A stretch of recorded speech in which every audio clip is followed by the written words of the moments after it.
ഒന്നും പറ്റില്ല. ഞാനിത് എവിടം വരെ പോകുന്നു നോക്കുവായിരുന്നു. അച്ചുവേട്ടനില്ലെങ്കിൽ കാണാമായിരുന്നു. ഈ മാലക്ക് വരെ റീത്ത് വെക്കേണ്ടി വന്നേനെ. ഒന്നും കാണാനില്ല. ഞങ്ങൾ രണ്ടും കൂടി എല്ലാത്തിനും ഇടിച്ച് നേരത്തെ ആ തടിയന് ഞാനൊരു ചവിട്ട് കൊടുക്കുന്നത് ശ്രദ്ധിച്ചു. ഇപ്പൊ അറിയില്ല, മൂന്നിന്റെ അത് ചുമക്കും. എന്തായാലും ഇതുപോലെ ഒരു അടി കണ്ടിട്ട് കുറെ നാളായി. അത് ശരി, അടി കാണാനാണോ ഞങ്ങളെ കാഞ്ചീപുരത്തേക്ക്? കാഞ്ചീപുരമല്ല, സുബ്രഹ്മണ്യപുരം സിനിമയിലെ സുബ്രഹ്മണ്യപുരമാ. തല എപ്പോഴാ പോണെന്ന് അറിയാൻ. ക്ഷമിക്കണം, നിങ്ങളെ ഇങ്ങോട്ട് വരാൻ എന്നെ കൊണ്ട് പറയിച്ചതാ. ഇല്ലെങ്കിൽ എന്റെ തലയാവന്മാരെടുക്കും. ആരാടോമാര്? മുത്തുപ്പാണ്ടി അവന്റെ ആൾക്കാരുമാണ്. ഏതാ ഈ മുത്തുപ്പാണ്ടി? മീനാക്ഷി സിൽസിന്റെ പരസ്യങ്ങൾ മുഴുവൻ ചെയ്യുന്ന ഇവിടുത്തെ ഇവന്റ് ഗ്രൂപ്പിന്റെ മുതലാളി. മീനാക്ഷിയുടെ കല്യാണത്തിന്റെ അലങ്കാരങ്ങൾ അവന്മാരെ ഏൽപ്പിക്കാത്തതിന്റെ വൈരാഗ്യം തീർത്തതാ. അതിന് വൈരാഗ്യം തീർക്കുന്നത് മുതലാളിയോടല്ലേ, ഞങ്ങളോടാണ്. അതെ, പല ടൈപ്പ് തല്ലു കൊണ്ടിട്ടുണ്ട്. മാലയിട്ട് സ്വീകരിച്ച് തല്ലു കൊള്ളുന്നത് ഇത് ആദ്യമായിട്ടാ.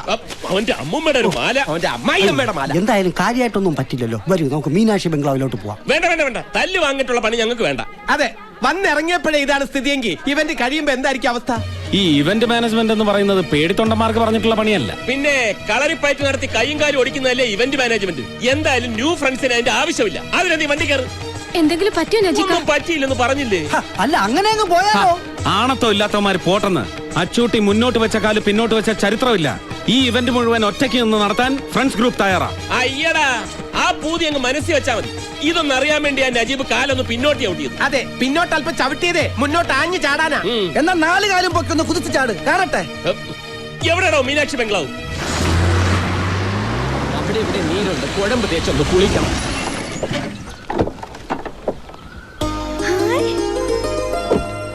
ശരത് കുമാർ அக்கா வந்து பாரு யாரு வந்திருக்காங்கன்னு. யாரு? நம்ம சரத்குமார் இல்லையா? சரத்குமார்? அங்க நம்ம கோவில்ல பார்க்கலையா? நல்ல டிஷம் அவர்தான். ஆமா, அவரா? അവരതൊക്കെ നമ്മ വീട്ടിക്ക് വരണോ? ഇവർ അളിയന്മാരാ, ബെസ്റ്റ് അളിയന്മാരാ. ഇനിയിപ്പോ കല്യാണം കഴിയുന്നവരെല്ലാരും ഇവിടെ ഉണ്ടാവുമല്ലോ. വിശദമായിട്ട് പരിചയപ്പെടാം. കാഞ്ചി, നമ്മുടെ ഔട്ട് ഹൗസ് കാണിച്ചു കൊടുക്ക്. ദൂരയാത്ര കഴിഞ്ഞ് വന്നതല്ലേ, വിശ്രമിക്കട്ടെ. ശരി, വന്നാട്ടെ. അല്ല, എല്ലാരും കൂടി ഒരു ഔട്ട് ഹൗസിലാണോ താമസിക്കുന്നത്? പിന്നെ അല്ലാതെ. അത് പറ്റത്തില്ല.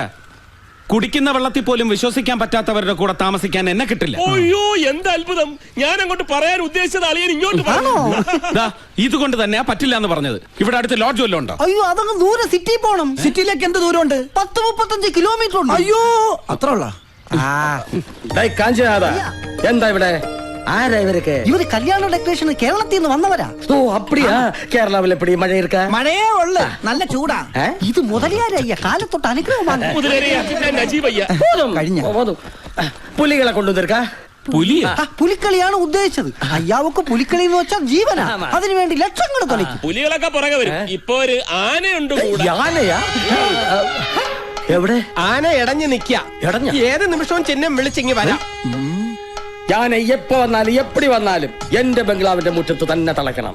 അത് ഇവരെ രണ്ടാളെയും തളയ്ക്കാൻ ഒരു സ്ഥലം വേണം. തളയ്ക്കാനോ? അല്ല, താമസിപ്പിക്കാൻ. അതിന് എന്റെ ബംഗ്ലാവ് ഉണ്ടല്ലോ. അതെവിടെയാ? ദോ ആ കാണുന്നു. അവിടെ പെണ്ണുങ്ങളുണ്ടോ? ഉണ്ടല്ലോ, എന്റെ 2 ഭാര്യമാർ. ഓ, ആശ്വാസമായി. സമാധാനമായിട്ട് കിടന്ന് ഉറങ്ങാലോ. ஐயா, இவங்க வந்து நித்திய பிரம்மச்சாரி. நாம எல்லாம் டீசன்ட் பார்ட்டிஸ் ஐயா. செப்பரேட் அகாமடேஷன் கிடைச்சா ரொம்ப நல்லா இருக்கும். அப்படியா? ஆமா. காஞ்சிநாதா, ஐயா, நீ இவங்களை எல்லாம் கூட்டிட்டு போங்க. நீங்க 2 பேரும் என் கூட வாங்க. ஓகே அண்ணாச்சி. ചെല്ലിങ് വാങ്ങ. ഇങ്ങ നല്ല മൊയിലിയാര്. ഐശ്വര്യമായിട്ട് വലതുകാലം വെച്ച് കയറി വാ. വലുതാലോ ചെന്ന് ഗൃഹപ്രവേശം. തിരിച്ചു പോവാൻ നേരത്തെ പുറത്തെടുത്ത് വെക്കാൻ കാലുണ്ടായാ മതി. അതൊന്നും ഉണ്ടാവൂല. കാലുണ്ടാവില്ലേ? അതല്ല, ഒരാപത്തും ഉണ്ടാവൂല. ഒക്കെ കാമാക്ഷിയമ്മ നോക്കിക്കോളും. കാമാക്ഷിയമ്മയോ? അതാര്? കണ്ടില്ലല്ലോ. കാഞ്ചി കാമാക്ഷി, സാക്ഷാൽ പാർവതി ദേവി. കാഞ്ചി കാമാക്ഷി ക്ഷേത്രത്തിലേക്ക് ഇവിടുന്ന് എത്ര ദൂരം ഉണ്ടാവും? ഇവിടുന്ന് 10-35 കിലോമീറ്ററോളം വരും. അതിനടുത്ത് തന്നെയാണ് ഏകാംബരനാഥ ക്ഷേത്രം. ഇതാണ് ബെഡ്റൂം. എന്നാ ക്ഷേത്രത്തിലെ ഉത്സവം? പങ്കുനി ഉത്തര ഉത്സവത്തിന് കൊടിയേറാൻ ഇനി 2-3 ദിവസമേ ഉള്ളൂ. കൊടിയേറി 10ാം നാളാണ് ഏകാംബരനാഥരുടെയും കാഞ്ചി കാമാക്ഷിയുടെയും കല്യാണം നടന്ന തിരുക്കല്യാണ നാൾ. അന്ന് എല്ലാ ജാതിയിലും മതത്തിലും പെട്ട 100 കണക്കിന് പെൺപിള്ളേരുടെ കഴുത്തിൽ ഒരേ മുഹൂർത്തത്തിൽ ഒരുമിച്ച് താലികെട്ട് നടക്കും. അതാണ് കാഞ്ചീപുരത്തെ പ്രധാന വിശേഷം. എന്തൊരു കാഴ്ചയായിരിക്കും അല്ലേ നജിക? എന്താ, നിനക്കൊന്നുകൂടെ കെട്ടണമെന്നുണ്ടോ? ഇതൊക്കെ കേൾക്കുമ്പോ എനിക്കൊന്ന് കെട്ടിയാ കൊള്ളാവുന്നുണ്ട്. ഇവിടെ നല്ല കുട്ടികളെ കിട്ടും. വന്ന് ഇറങ്ങിയപ്പോ തന്നെ കിട്ടിയോന്ന് പോരെ.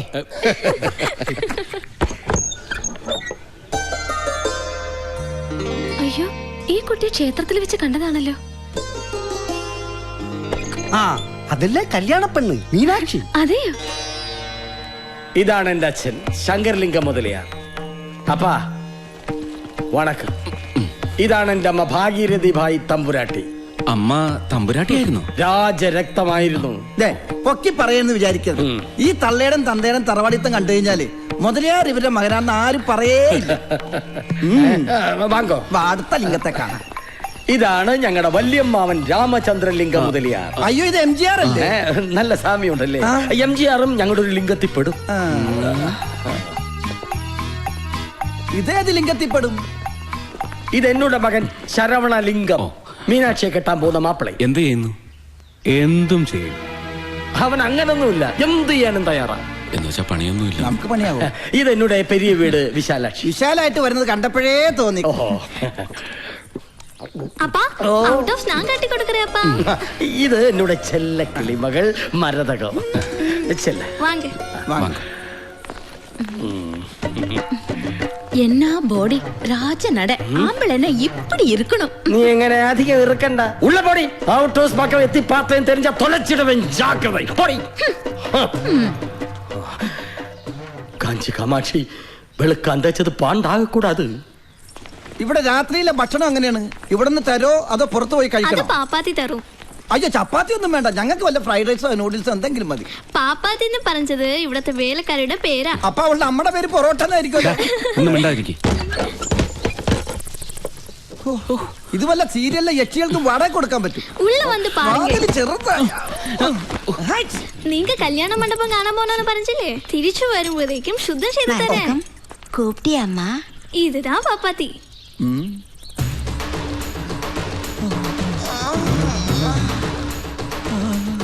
ഇത് ചപ്പാത്തിയും പൊറോട്ട ഒന്നുമല്ല, മസാല ദോശയാ. ഒന്നും വാ അടക്കട. അടക്കാൻ തോന്നണില്ല. ഞാൻ അടപ്പിക്കണോ? எல்லாம் கூட்டி பறக்க சுத்த பண்ணி அரவணை மாதிரி ஆக்கிடணும். என்ன சரி. എന്നാ പോ തുടപ്പെല്ലാം എടുത്തിട്ട് വാ. உங்களுக்கு തിരുമണമാച്ചാ? അച്ചുവണ്ണൻ അങ്ങനെ പ്രത്യേകിച്ച് തിരുമണമെന്നില്ല. എനിക്ക് പാപ്പാത്തിയെ കൊണ്ട് തിരുമിച്ചാ കൊള്ളാന്നുണ്ട്. അതല്ലേ കല്യാണമാച്ചാനാ ചോദിച്ചത്. എനിക്ക് കല്യാണവുമായി 4-5 കൊച്ചുങ്ങളുമായി. എപ്പോ? அப்படியா? சரி வரேன். எங்க அப்பா மாதிரி ஒரு சின்ன வீடு கட்டிக்கிறியா? പോടി അവിടുന്ന്.